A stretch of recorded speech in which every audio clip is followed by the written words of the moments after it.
Okay, break time's over. Back to work. Alright. Now we'll throw the front wheel in. Another 15 mil wrench. It's always right where I left it. Okay.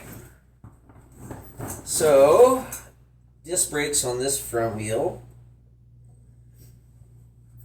So you don't want to be jamming your wheel in. You want to make sure that your rotor is going through the pads, not jamming. Nuts are going to have to be fairly loose to get around the dropouts. Or crazy loose. There we go. Get your leg under it, just to make sure it's all the way up. Now these, this wheel has safety washers on it. It has these tabs that go into the holes in the fork, so that if your wheel does come loose, it shouldn't actually fall out. It's happened. People do wheelies or go flying off a jump, and the front wheel falls out. Bad situation after that. Okay, check. Yeah. Center. Looks good.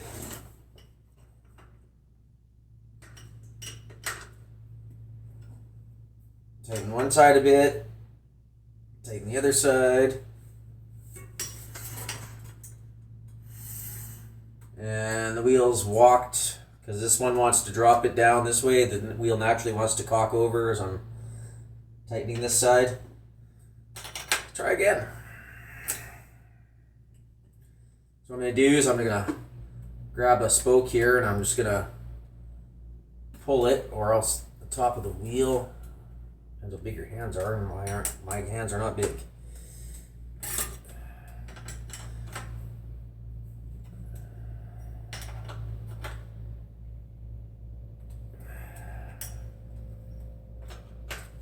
Loosen this side. Oh yeah, that looks great.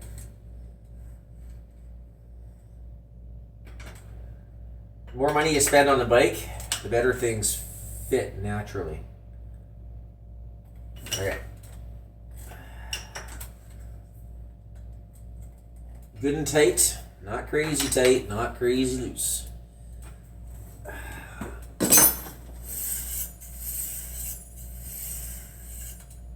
Lots of brake rub, but of course we got to adjust that anyway, because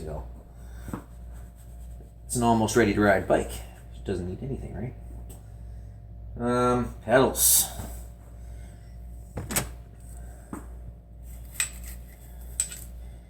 These pedals come with warnings.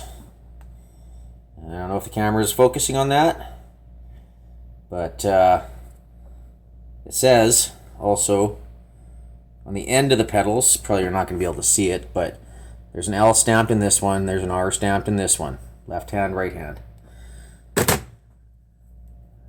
Because you got reverse threading happening. Stickers. Take those off later. Okay, pedal wrench. Pedal wrench. Just another $30 tool. Pedals don't feel too bad bearing wise. Oddly enough, they are adjustable, but plastic pedals, these are probably cost $1.50 to manufacture, and they sell them for $15 or something, right? Grease. Grease your threads. Don't need a lot, just get some on there.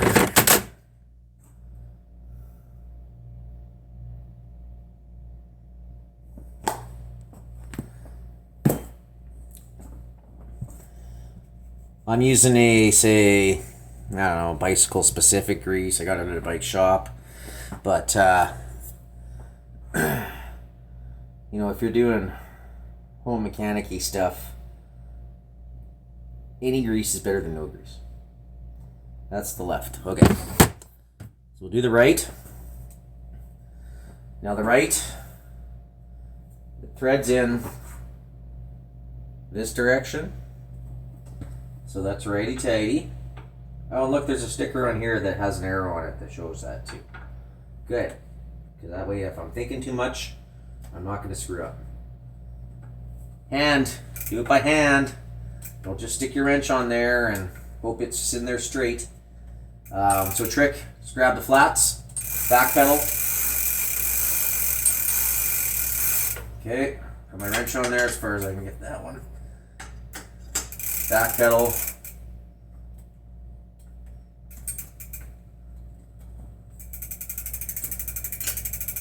Get to a spot where you can get good leverage. You're usually just outside of awesome leverage on a pedal installation. That's good. Now, typically, if you want to know if you're tight enough,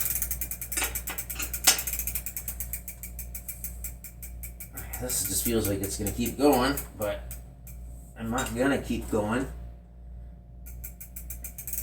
You just look for a little knurl starting to pull up.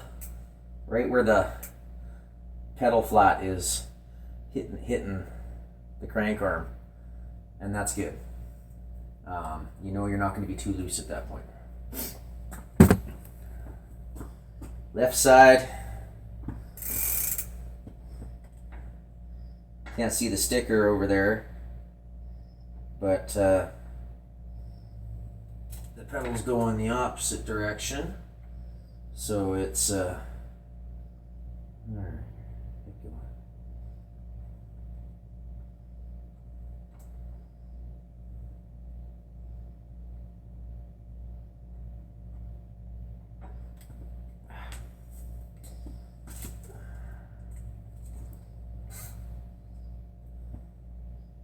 Sorry, once again, thinking too much.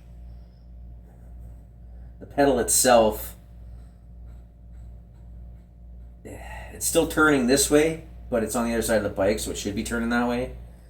Potato, potato, it all depends on how your perspective on whether it's backwards or not, I guess. But yes. We are now into lefty tighty. Pedal wrench. There we go.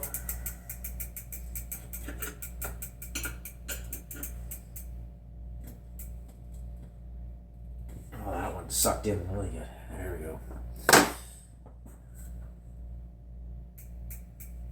Okay.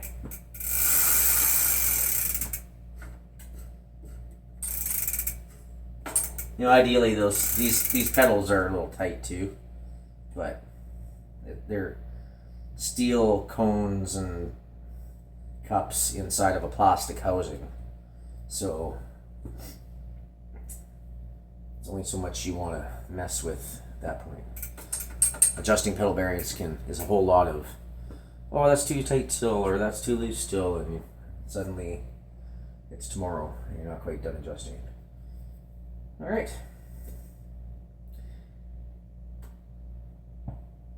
Well, next thing I recommend is put some air in the tires, because then we're going to do the brakes. You want your tires full of air. When they're fully pressurized, it does expand the rim slightly. You know, you don't want to set your brakes up to be all perfect and then put air in your tire and then they're too tight. So after I try to do the bearings first after the tear down and rebuild part.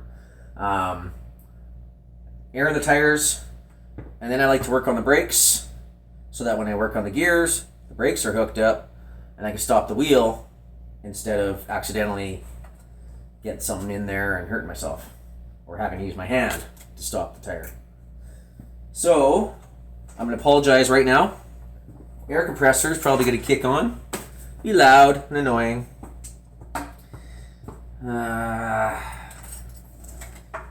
Valve. Okay. Now, one of the first things you want to do before you start going to town, filling up a tire, is check along the rim edge the bead. There's a bead line on every tire. And you want to be able to see that all the way around. You can also spin the tires fairly slowly and just watch it pass. And you're looking for where that bead line goes up a lot or it goes down a lot. If it goes up a lot, if I throw this tire up to 60 psi right off the bat, that can pop the bead out, tube hemorrhages out, and then it sounds like a gun went off right beside you. A big gun, not a little gun. Don't want to do that. Neighbors call the police and stuff like that. What the hell? So, check both sides. The other side, it's diving down a bit underneath the rim, but the goal here, hopefully, is that when I pressure it up, it'll pop into place. So yeah, it's at like 5 psi right now. Hold the valve with my finger so it doesn't get shoved up into the rim, into the tire. Check to see where we're at. 44.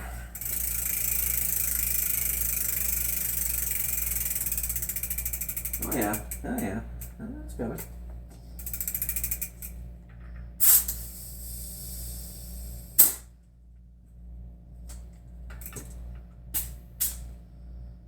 Ooh, 60.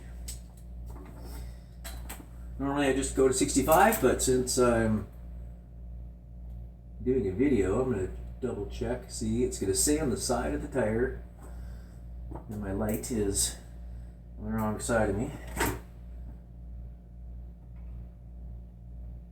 Always say, oh, max load at,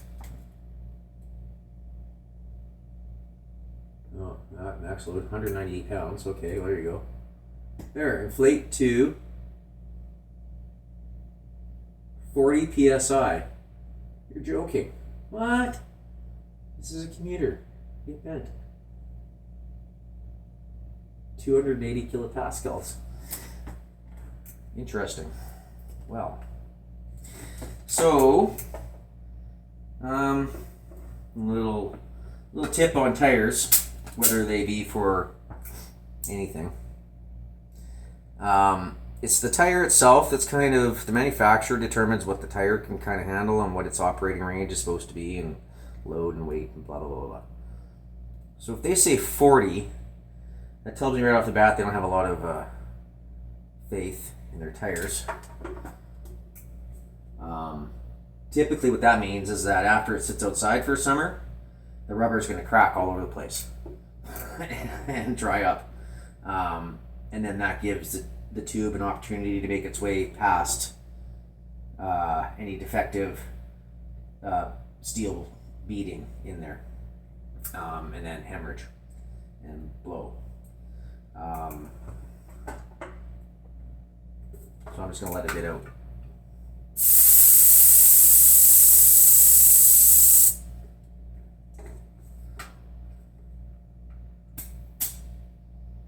Okay, I'm staying with 50 because 40 is just nothing butts. The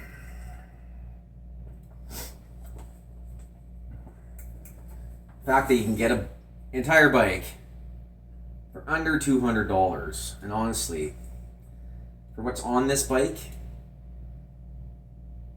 it should, I would have expected it to be almost $400.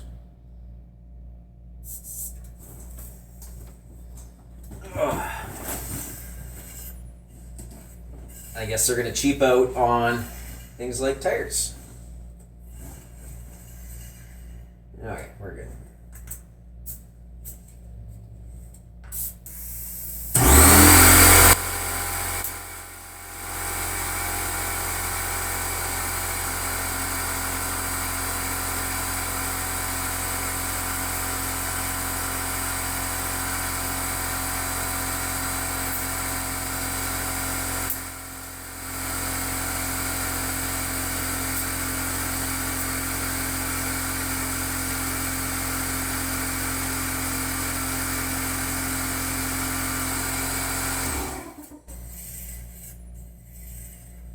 Sorry about that.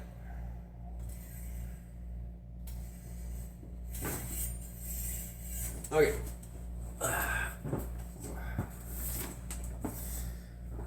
Tire's got air. Now, of course, if you got disc brakes all the way around, then you're not going to have to worry about tire pressure to set up the brakes, blah, blah, blah, blah. But this is rear cantilever, linear pull, front disc. It's got an interesting 29-inch wheels. Typically, it'd be 26-inch. 29-inch actual, like, dirt wheels, like mountain bike wheels, large tires. It's a weird hybrid mountain bike commuter. I don't know. We'll call it a mutt. How about that? It's a Heinz 57. Okay. So we got that in. Now, what I want to do, since I kind of got everything, I'm not going to adjust anything yet. I'm going to go through. There's about 40 places we want to either put some lube. We can just use lube. We don't have to use grease. So we're going to do that now. This here, Focus, I hope, Tri-Flow. I wish I owned stocks in this company because this is the best lube on the frickin' planet, guaranteed. What we're going to do first is we're going to get the chain up into the biggest rings on front and back that we can get. It's not adjusted yet, so I'm not going all the way. It won't go all the way. Leave it there. Back off on the shifters. Gives us slack in the cables. That allows us to just slip that housing out of the housing stops. It's Teflon lube, so a little shaky.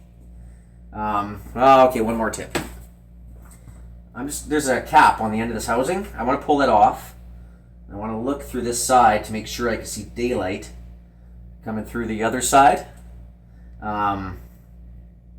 If you can't, and you see a little piece of brass in there, it's a sealed end cap, housing cap.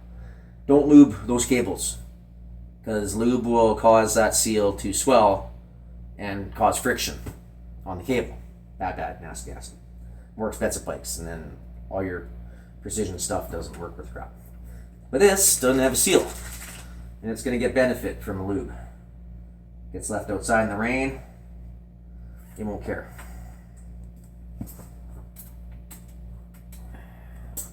Another piece of housing. Don't go nuts. This is like a penetrating lube that I'm using. Get back in the slot there. There we go. God dang. So it'll work its way everywhere. It'll wind down to the front. Where's that cable?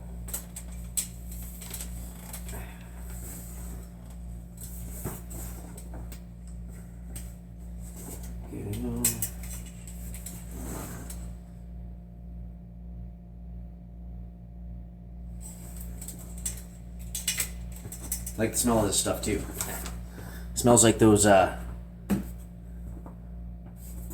Popeye candy sticks. They used to make them look like little cigarettes that you get when you're a kid, but that's not cool nowadays. So now they're just candy sticks without the little red tip and the little filter-looking color on it. But it smells like what those taste like. Don't drink this shit; it's bad for you though.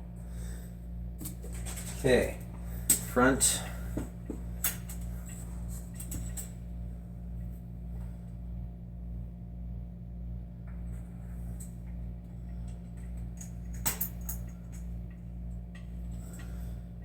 That is this one.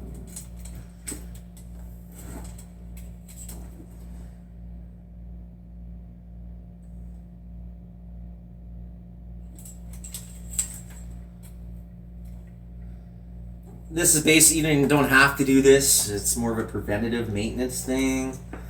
But that, you know, better to just have things work for as long as possible before you have to mess with them, right?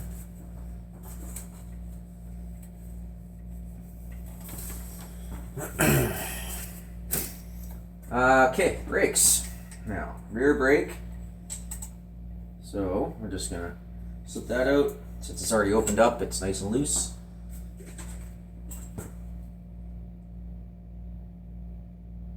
So fly in my face. Go away. Mosquito. Go away.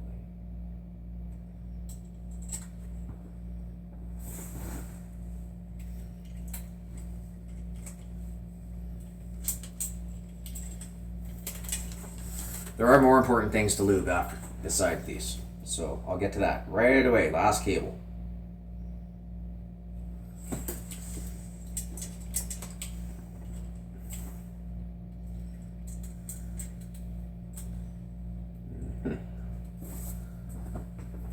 Okay, that's all in.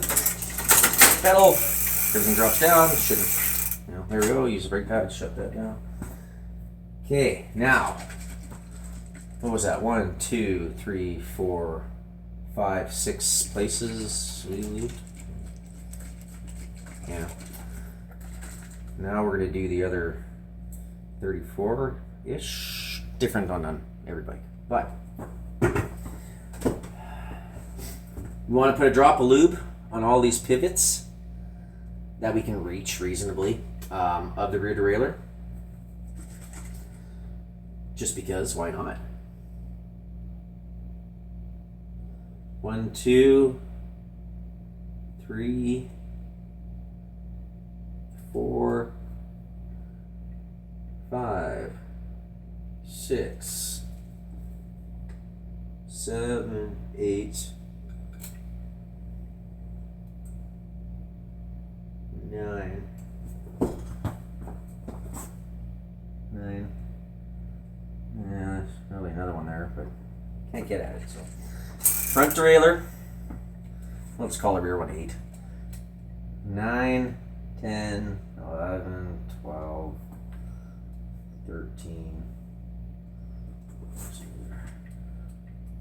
14, 15.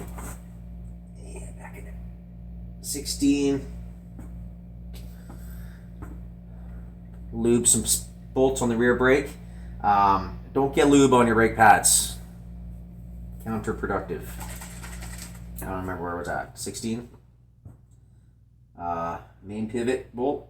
17. There's a spring on these cantilevers that pushes it into the wheel, and it rests on a stop on the arm. I had it so many times where the brake's not working properly, and it's just because there's too much friction where it rubs right on that stop. 17, I think this is 18. Now, since these brakes have to be adjusted, these pads, I'm going to do the conical washers, 19, 20, without getting lube on the pad. Okay. 21, 22, 23, 24.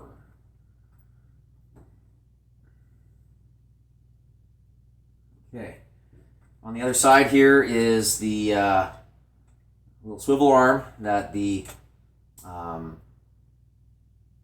brake noodle, I forget the technical term, sits in.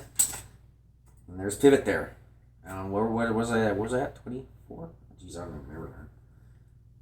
Anyway, that's 2 drops lube, 4, 5, or 6. Okay. Don't have any of those on the front, so that saves a bunch of spots.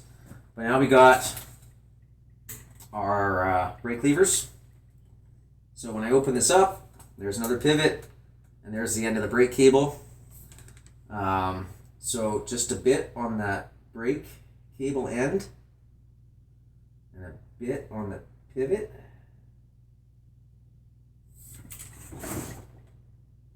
Both sides. Okay, and then there's the main lever pivot up here. Just a bit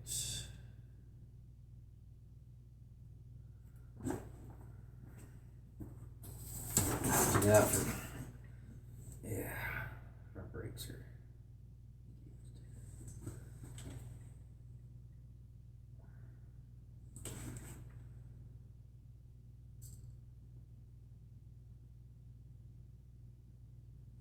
Okay. Jeepers, was that everything? I sure hope so. Smells like candy in here. Okay. Well, that's that. Next, we will set up the brakes. Time for break.